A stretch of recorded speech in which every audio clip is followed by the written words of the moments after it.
حضرت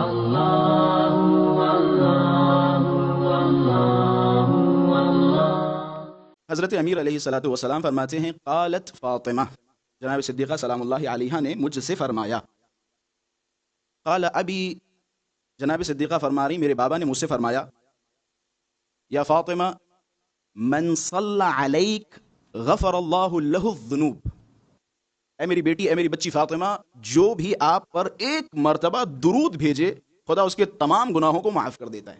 اللہم صلی علی محمد وآل محمد۔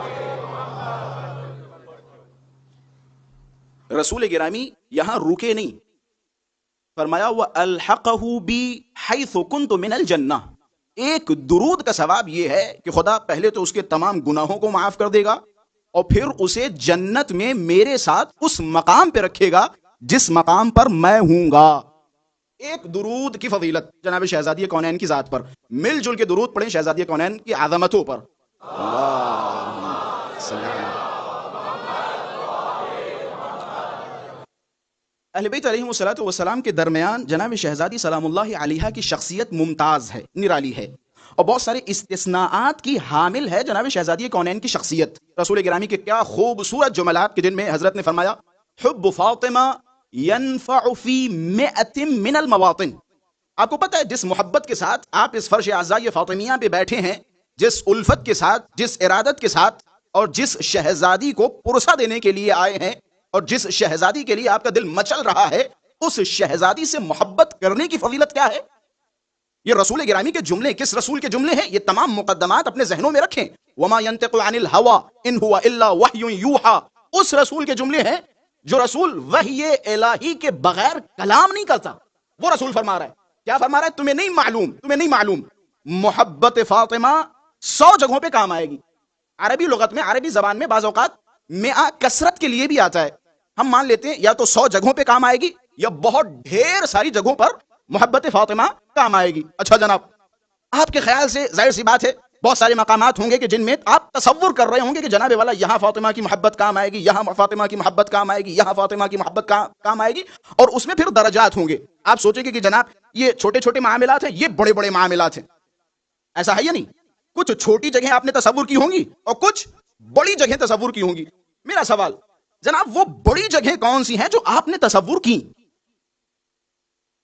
سوچئے، آپ کی زندگی میں اللہ تبارک و تعالی نے آپ کو پیدا کیا، یہ دنیا ہے، دنیا کے بعد برزخ ہے، دنیا اور آخرت کے درمیان کا سفر، پھر اس کے بعد آخرت۔ یہ تین اسٹیپس ہیں کہ جنہیں ہمیں طے کرنا ہے۔ ان تینوں جگہیں سب سے سخت مقامات آپ کے لیے کون سے ہوں گے جو آپ تصور کر رہے ہیں بیٹھ کے؟ یہ دنیا کی چیزیں، یہ مال و دولت، عزت و شہرت، یہ تو معمولی چیزیں ہیں، یہ تو انسان خود حاصل کر لیتا ہے۔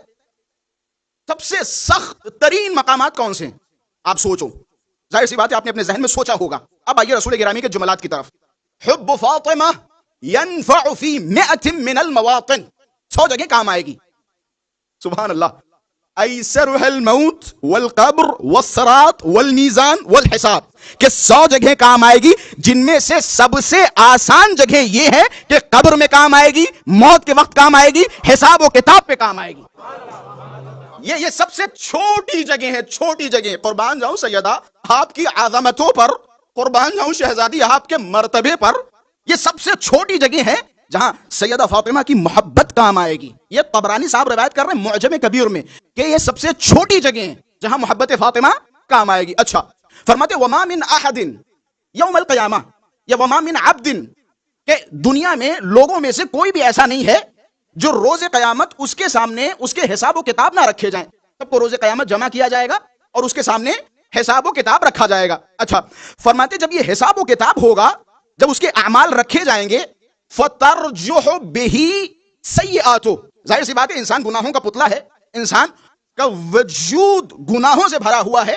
اگر اہل بیت اطہار اور خداوند متعال کا فضل و کرم نہ ہو تو کوئی انسان دعویٰ نہیں کر سکتا کہ جناب والا میرا عمل ایسا ہے کہ میں خدا کے سامنے کھڑے ہو کے خدا سے کہہ سکتا ہوں کہ اے میرے پروردگارا، میری نمازیں اتنی خوبصورت تھی، تجھ پہ واجب ہے کہ تو مجھے جنت دے دے۔ ایسا ہے کوئی بندہ اس کائنات میں؟ کوئی ایک بشر مجھے لے کے آئے جو یہ دعویٰ کر دے کہ جناب والا میری نمازیں اتنی پاکیزہ اور اتنی بلند و بالا ہیں کہ خدا کا حق ہے کہ خدا ان نمازوں کے بدلے مجھے جنت دے؟ کوئی ایک بندہ لے کے آئیے، کوئی ایک شخص لے کے آئیے جو کہے کہ جناب والا میرے روزے اتنے پاک و پاکیزہ ہیں اور اتنے منزہ ہیں، اتنے بہترین ہیں، اتنے خضوع و خشوع سے بھرے ہیں کہ خدا کا حق بنتا ہے کہ خدا مجھے جنت دے دے. کوئی ایسا بندہ ہے جو اپنے اعمال کے بیس پہ خداوند متعال کی بارگاہ میں سرخ روح ہو سکے؟ اگر آپ کی طبیعت پر گرا نہ گزرے تو رسول گرامی کے جملے نقل کرتا چلوں. دعاؤں کے جملے کیا؟ اے میرے پروردگارا، اپنی عدالت سے معاملہ نہ کرنا، اپنے فضل و کرم سے معاملہ کرنا. اگر خدا عدالت سے معاملہ کرے تو یہی نماز، 10 منٹ کی نماز میں اللہ اکبر آپ کی فکریں کہاں ہوتی ہیں؟